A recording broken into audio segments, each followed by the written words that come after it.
Hi, you guys. We're going to start this evening with talking about strategy and how to be a strategic instructor. For me, when I think about the most successful teachers at my studio that are working, and also when I think about myself and how I conduct my sessions and build out my private client base, as well as build out my class attendance, I think about strategy. Every single element of what I am doing has some kind of mindset behind it. There's a reason and a purpose. There's no wasted time or language or words that I'm using. And every ounce of that session is built in order to build a relationship with my client, but also to make sure that they feel that they're progressing within their practice with me. So I'm going to flip my screen and share this presentation that's going to kind of go over some of the details that I'd like to hit on tonight. Okay. So the strategic instructor, what does that really mean? What we're after is actually creating sessions that clients will come back to again and again and again, right? When clients come back, they get progress. They are one or two steps or five steps closer to their end goal. And ultimately, right, if we are an instructor and we're doing this for a living, this is what builds our business and builds our client base. This builds our practice, and this builds out the ability for us to grow. So we have to be very intentional with what we are doing whenever we show up for our sessions, when we're showing up for teaching our clients. So really for me, if I break this down, whenever we're talking about planning our sessions and being strategic, we're talking about the pre-planning, but also some of the meats and guts of a session itself. So when we talk about our strategicness of the session, we're literally talking about what is our strategy with each client? What are we trying to accomplish? What are we doing? And so some of the key steps that we're going to need to take is identifying objectives with our clients, communicating our intention with our clients, making a recommendation, talking about the vacation, aka talking about the future of what it will look like if they continue and they're consistent with us.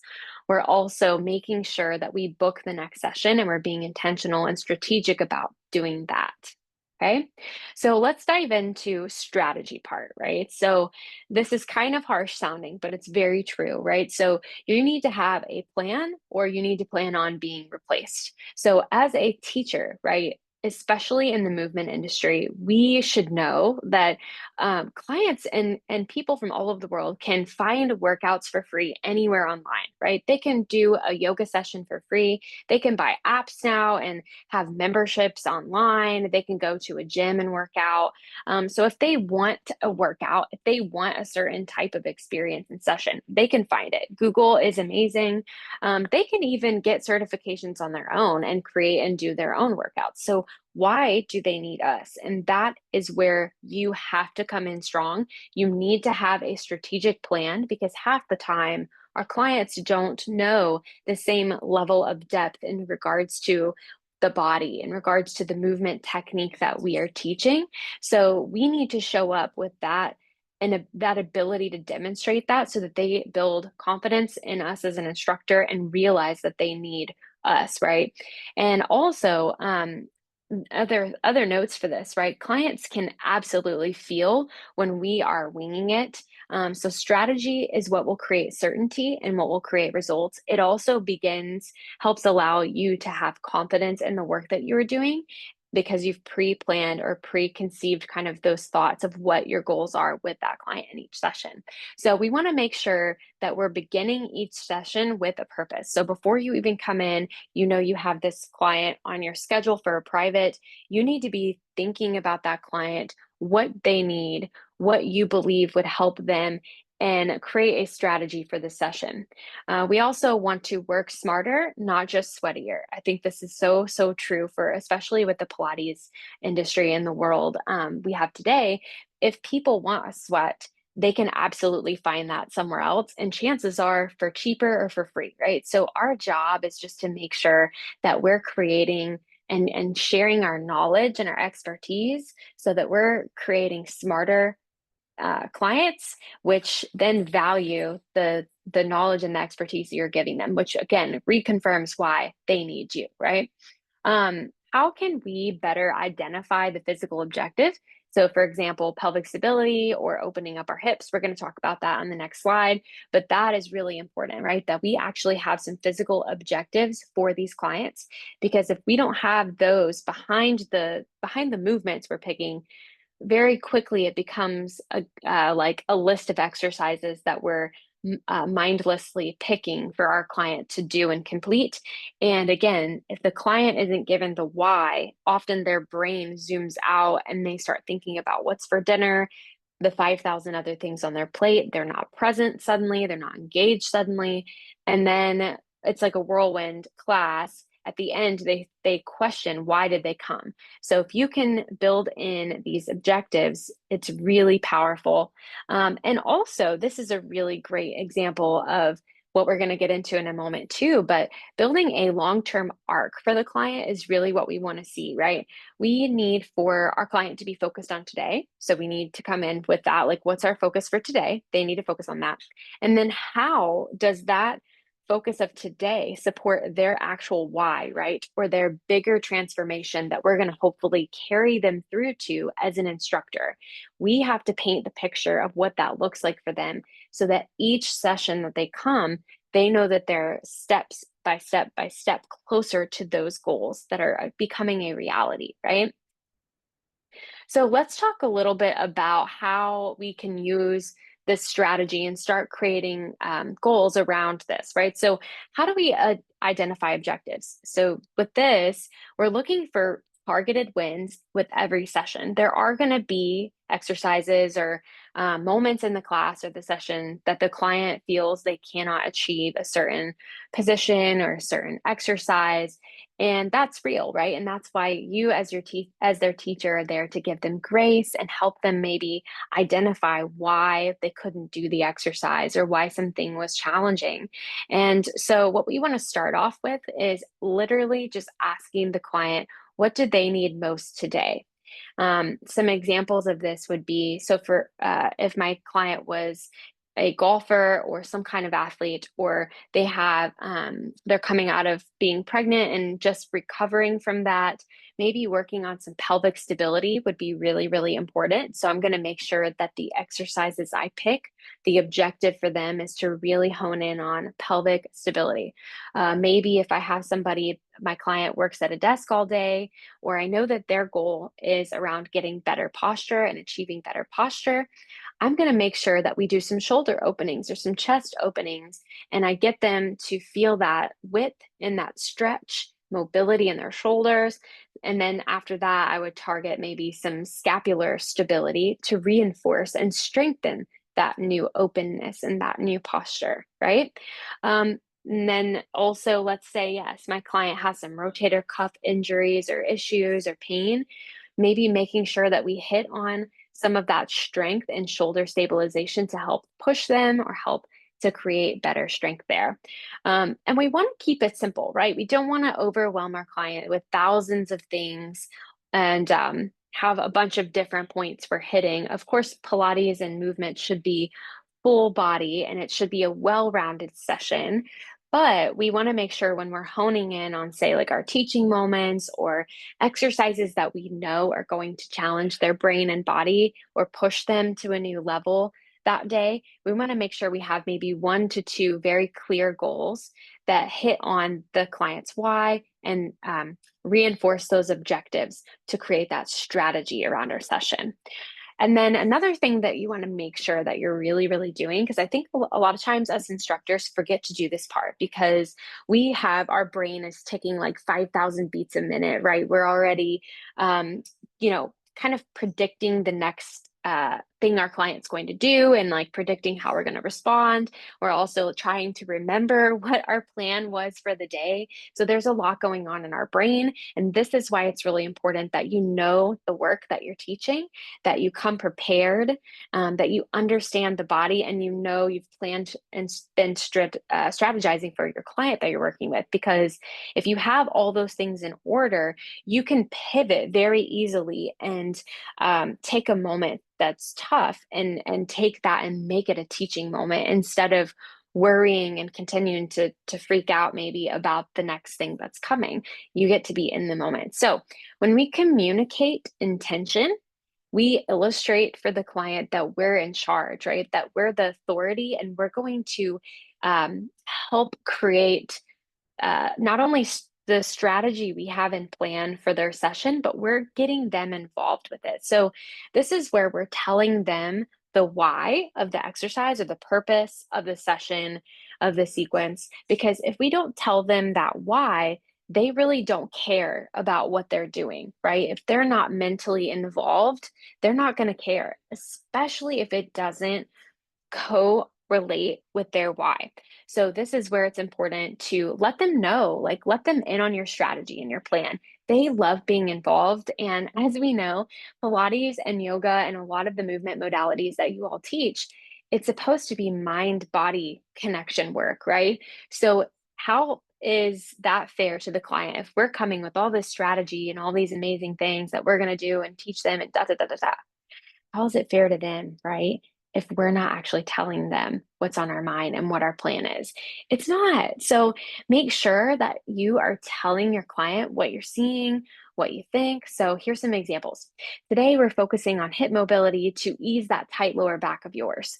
So we're going to look at this exercise, maybe lunges, maybe we're going to look at some feet and straps to check in on those hamstrings today. And let's go ahead and get started. We're going to lay on our back, blah, blah, blah. Then you go from there, right?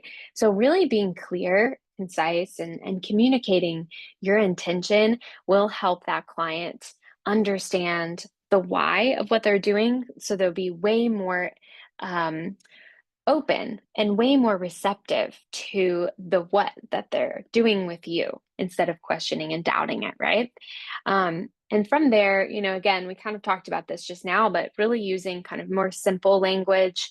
They don't need to know, about the head of the femur pulling in the socket unless they are maybe a body worker and they have that movement knowledge. You can give them all those amazing cues, but keep it simple and clear. And then they're going to be a lot more in touch with what you're saying and understand why that's valuable.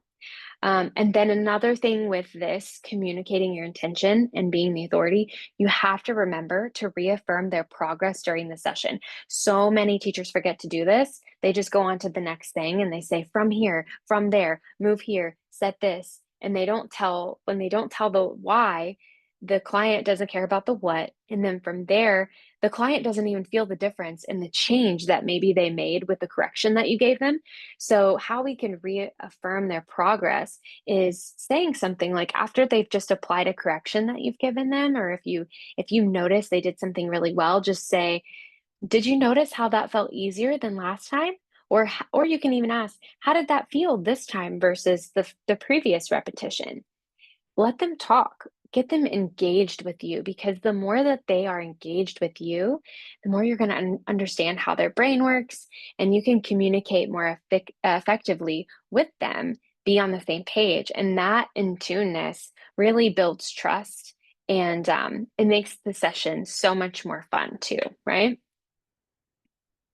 All right. So the next thing we want to make sure that we're doing with our clients to make sure your sessions are strategic is recommending.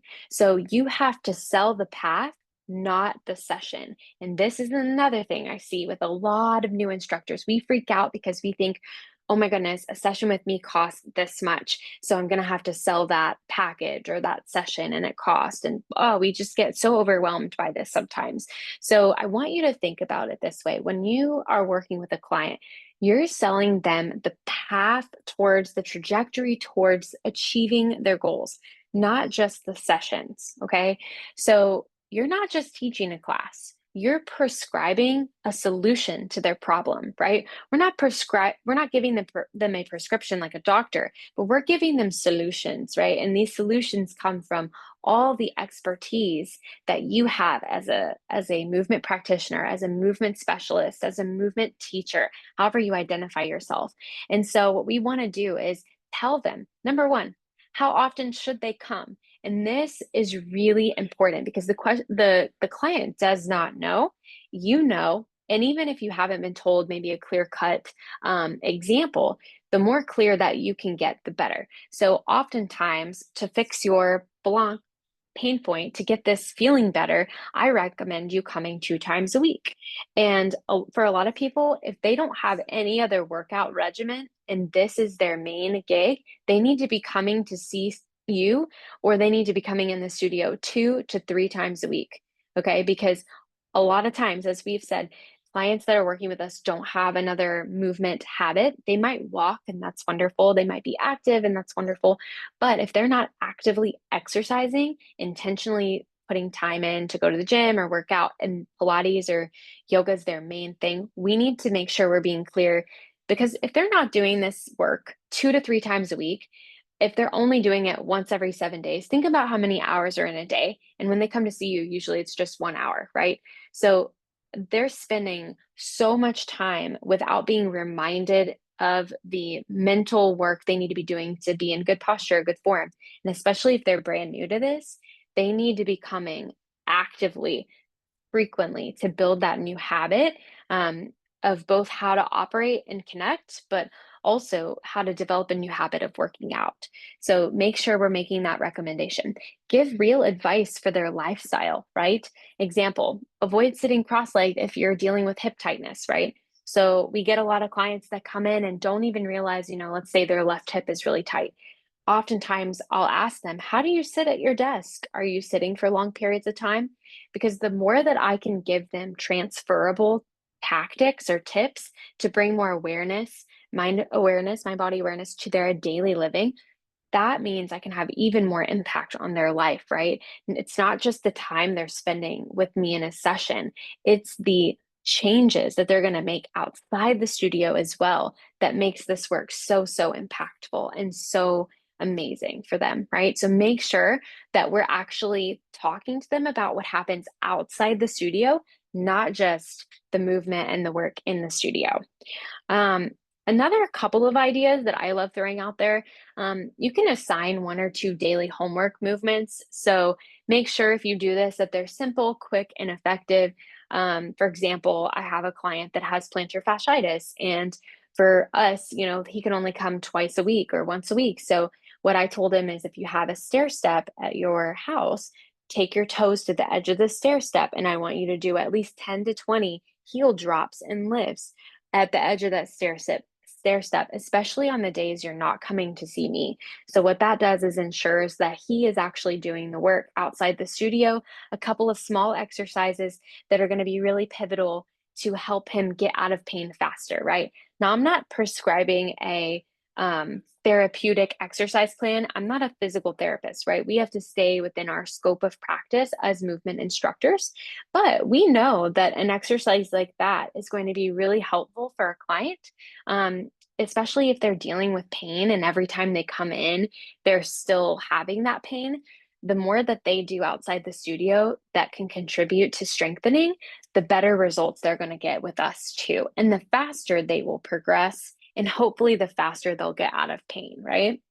And then we want to make sure when we're making these recommendations that we know we're positioning ourselves as their movement coach, not a class leader. Because if we are just making ourselves the class leader, we're not going to coach the client. And then again, they're not going to be understanding how we can take them from this class this week to the next class next week. They're not going to realize the importance or understand the power of working with you, right? Because they're just going to think you're a teacher and a movement instructor for the class, and they come, they get their hour workout, and they leave, right? And that is not what you are. With all the expertise that each of you have, that's incredible, you need to be positioning yourself as a coach and really making sure that you're doing the last 3 things we were just talking about. That will re-emphasize that you're more than just an instructor for that class. Okay. And this, the coolest thing in the world is that this opens up conversation for after class and before class. Or if you're in the studio and you see the client and they're taking somebody else's class, this is such a great conversation piece for you to have with the client. So that way that they know you remember some of the things they're working on, and you can ask them, hey, John, how are those heel raises going? How's your ankle? Is it feeling better? You're, with every interaction, you're being very intentional about the conversations that you're having with these clients, and you're re-emphasizing again that you're the expert. they can trust you. And hopefully they're going to say, oh my gosh, yeah, those exercises were so helpful. Oh my gosh, like my pain is down. I'm doing this activity. I'm walking with my wife now in the evenings. I feel great. We're planning a trip. Man, and it just spirals into this amazing positive um, change and trajectory that you can have that impact on when you take up that confidence and you recommend. Okay. All right. And then a couple more here. Some of these go hand in hand with what we were just talking about. So, sell the vacation, right? We say this a lot in kind of the sales world, but it's like, what is the vacation, right? When somebody takes sessions with you, the vacation is the future feeling that they're going to get when they achieve their goals. We want to make sure that we are getting our clients emotionally invested in that destination of how they're going to feel in 10 sessions, right? Because if they're invested in that, they're going to show up week after week after week. They're going to be consistent. They're going to have progress checks with you and feel the difference. And that means they feel the value of working with you and they'll continue to pay for it and stick around. Okay. So we want that, right? So because of that, we have to make sure our conversations are around the feeling of feeling better and the feeling of achieving their goals. So painting the picture, right? Example, imagine walking up the stairs without that knee pain.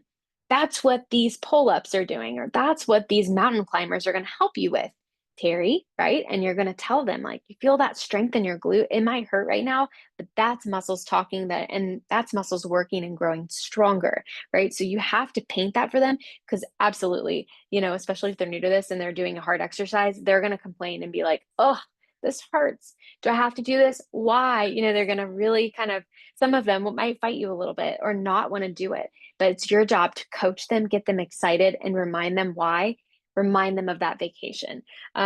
Encourage their wins, right? You're stronger than last week. Did you feel that?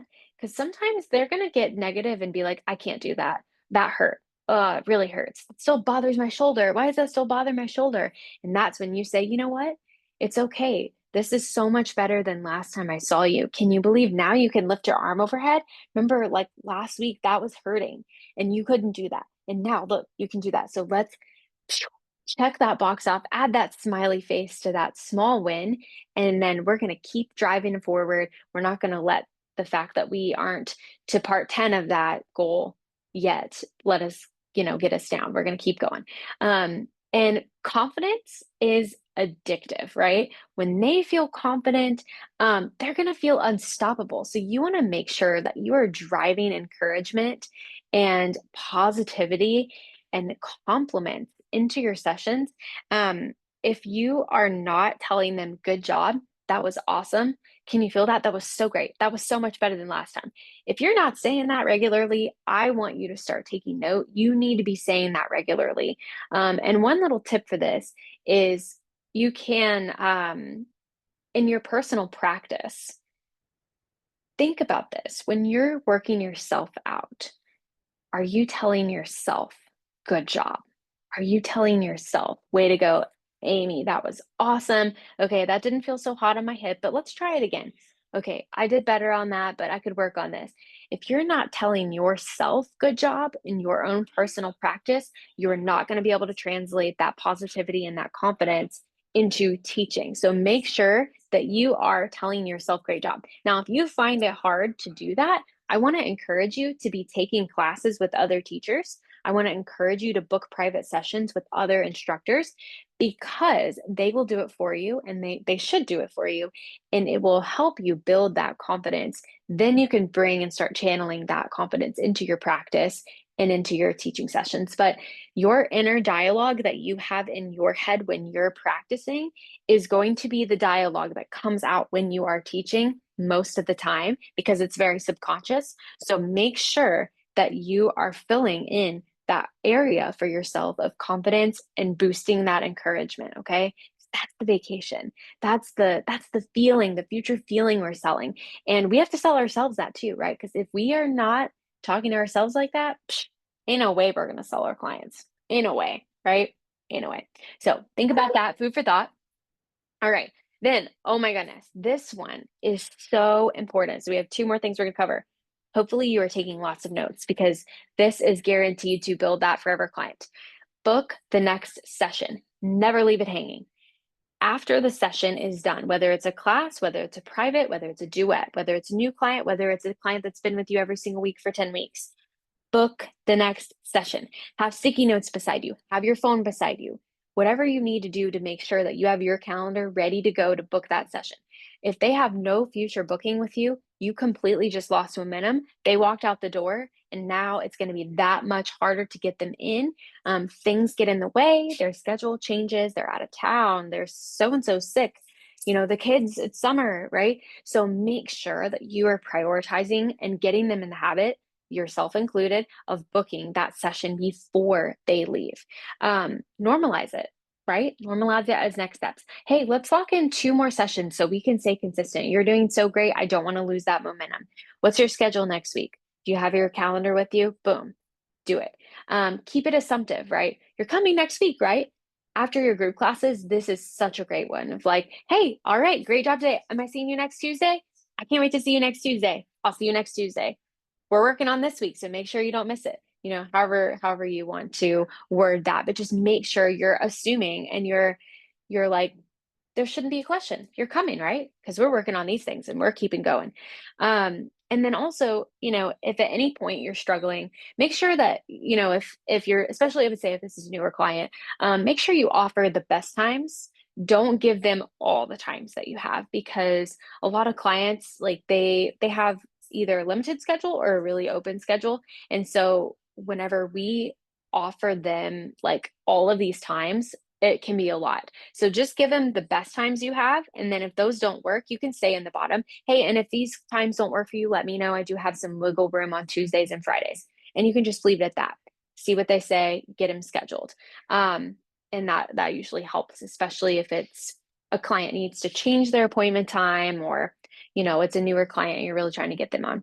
And then also make sure that they feel cared for and guided, right? That's what we're doing when we're scheduling. It's not just about, let me get you on the schedule and check that box. It is supposed to be, you should be including that emotional support and that excitement and encouragement when you're booking these next sessions.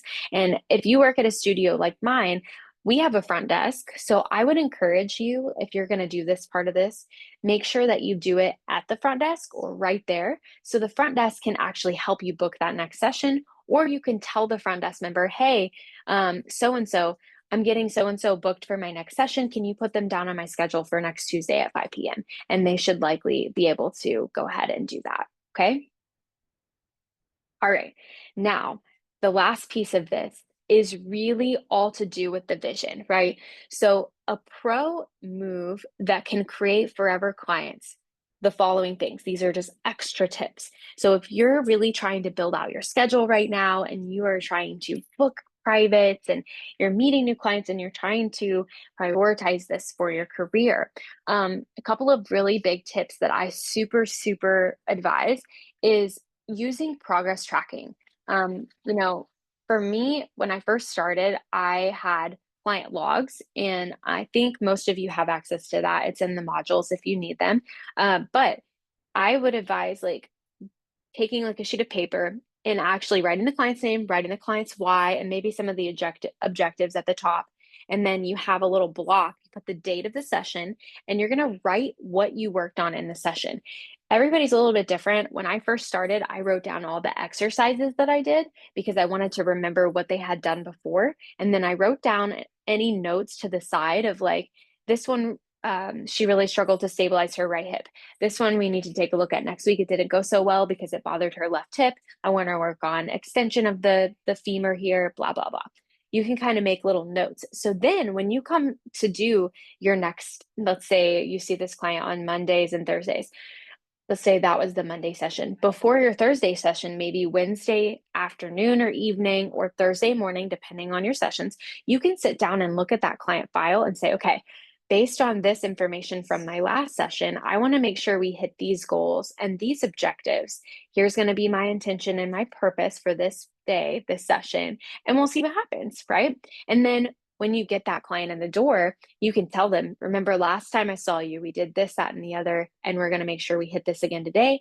And you can even ask them, how did you feel after last session? I know this was challenging.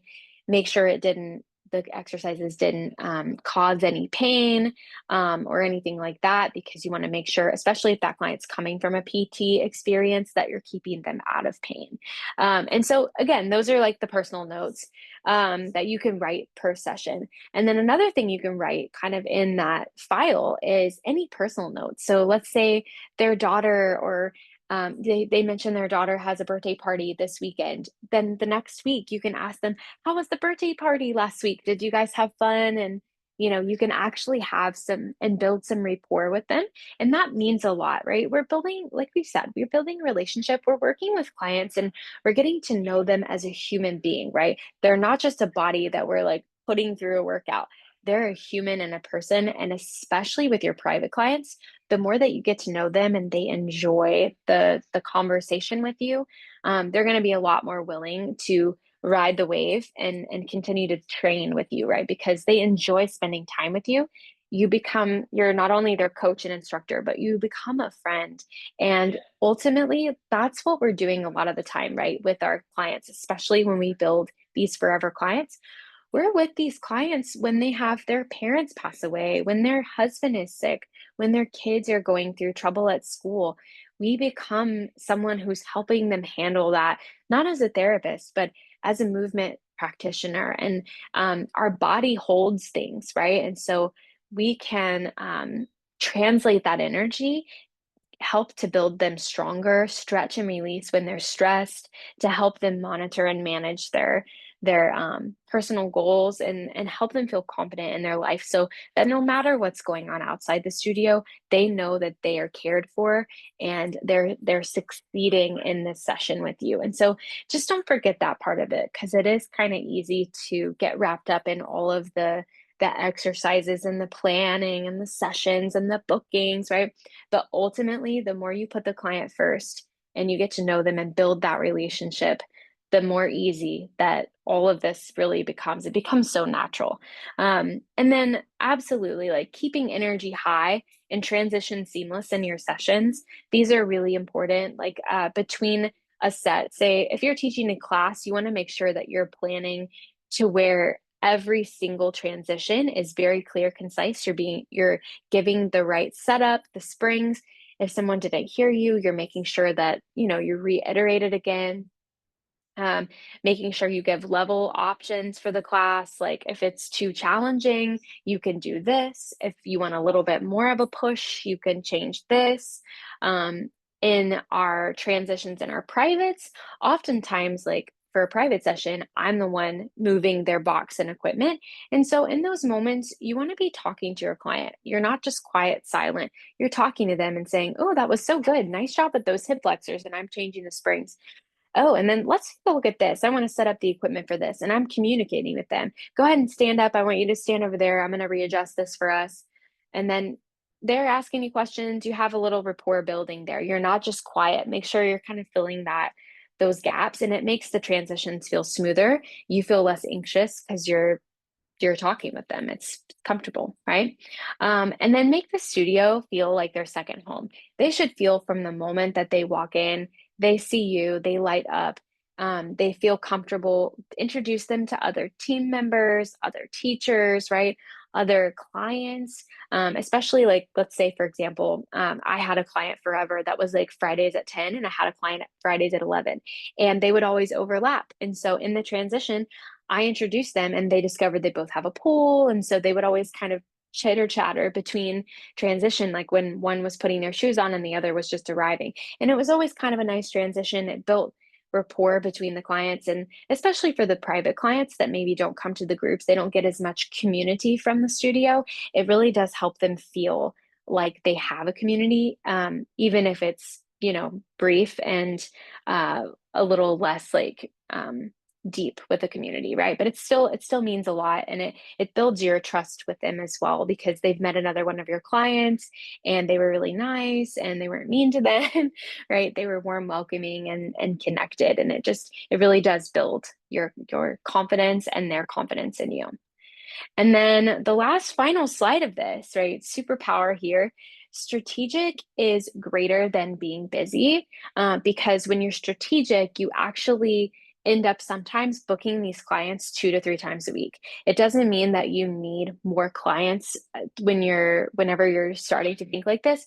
The more strategic that you are, often the more depth that you build within your base of clients. It may take a little bit longer sometimes to build out your client base, but it's going to have deeper roots. And that's what you want. You want longevity with your building of your career. And so when you operate with these strategies that I've just given you, you become the person that they trust, not just the person that they sweat with or the person that makes them sweat. And that alone, that trust is valuable, in so many ways. And remember, you are the expert and the guide. You're not their workout buddy. Okay. So we want to be really clear. We are a friend. We are someone that they enjoy being around, and we are goofy and silly at times to give them laughs, but you're the expert and the guide. Make sure there's a boundary there and that they understand that and trust you, believe you in that, right? They're going to get value from you there. And the goal of all of this, again, it's loyalty through leadership, right? Loyalty through you being the guide and the expert. So don't forget that. Whenever you take on this identity of this, you really do step into the field of becoming a Pilates trainer or a movement trainer and a coach. And this is what builds out your clients faster than anything, because if you just show up to lead a group class, and you end the group class and you say, good job, bye guys, see you next time, you don't develop relationships. And that's ultimately why your classes don't fill. That's ultimately why you're not selling private sessions and booking private sessions on your schedule. That's why people aren't referring clients to you. That's why you don't have repeat customers. So just make sure you're thinking about all these things and being strategic, because when you're strategic, it is powerful and it will build you to be more busy. Okay. So enjoy these strategies. I hope they're helpful to you. As always, let me know if you have any questions. And I look forward to talking with you guys shortly and soon. You're welcome to comment on this post for anything that you'd like clarity on, or if you have, again, any questions about the specifics of these ideas. Okay. So happy teaching, and we'll see you next time.